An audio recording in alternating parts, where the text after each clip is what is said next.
Welcome back. Week 6, preparing for the future, the final week of the course. Let's check out our lesson objectives for this module. First, let's gain some resources to continue to learn about technology. I didn't want to leave you guys high and dry when you're done with this course to think, where am I going to find out the next new thing? You're going to find out in this course, in this module, there are plenty of free resources out there to keep you in the loop. Second, to assess goals and create new ones to move yourself forward. Once again, these are all due at Sunday, 11:59. All right, and once again, the first forum post is due Thursday by end of day. Let's take a look at this week's scoring rubric. Once again, we have 3 assignments, two worth 15, one worth 20. Once again, all the descriptions here are as usual. Let's continue on. All right, let's take a look at our first discussion question here. I want you to remember all the way back to the first week. Let's take a look back at the goals we created in session 1. Have you completed them? If not, what went wrong? What will you do moving forward to reach them? And if you have reached them, what new goals will you set for yourself? Remember to be smart. So once again, respond to this with at least 200 words minimum. This is due by Thursday. And check out your classmates' goals and see how they did. Respond back to them, how they did. All right, let's continue on.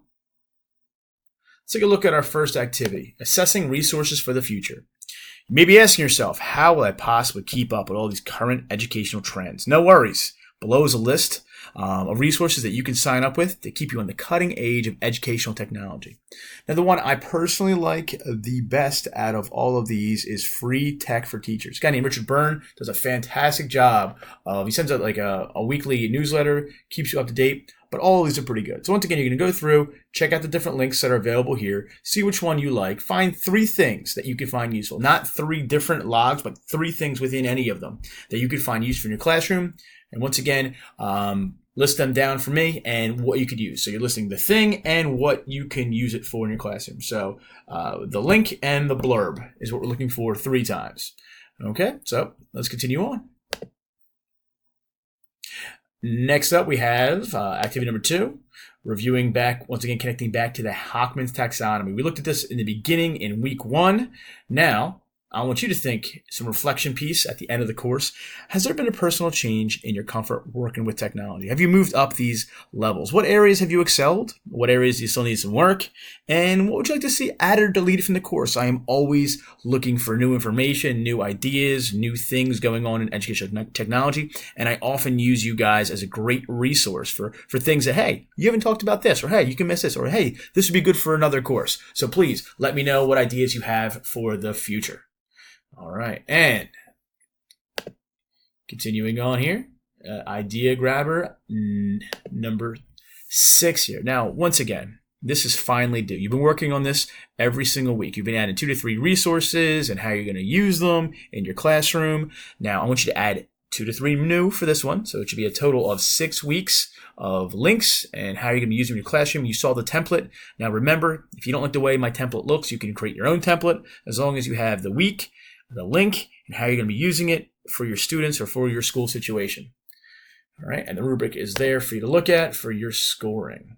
Supplemental resources for this unit, some things that we didn't really get a chance to dive too deep into. First off is how I created the website. That Weebly site, Weebly.com, is a WYSIWYG website, which means what you see is what you get. It's how I created the entire course website from scratch. It's easy drag and drop to build a beautiful website. Poplet is another digital brainstorming technique you can use, and Trello is a great management site. So let's say you have a bunch of kids on computers and you want them to update you real time on what they're doing. Instead of you having to walk around, you can use Trello. It will manage all of the students in your classroom in one nice space. You can set guidelines and benchmarks and checklists within there that they have to meet, and you can see them how far they've gotten without ever having to leave your desk. So it's a really neat website to check out. So that's all in your supplemental resources for this course. All right, so once again, there's going to be a course evaluation. Hopefully, you review me or review the course well. I greatly appreciate positive scores for that. And the last thing you'll do for the course is the LEP, Learning Essential Project, which is due 1 week after this week is over. If you have any questions or concerns, please contact your instructor via the message app within Moodle.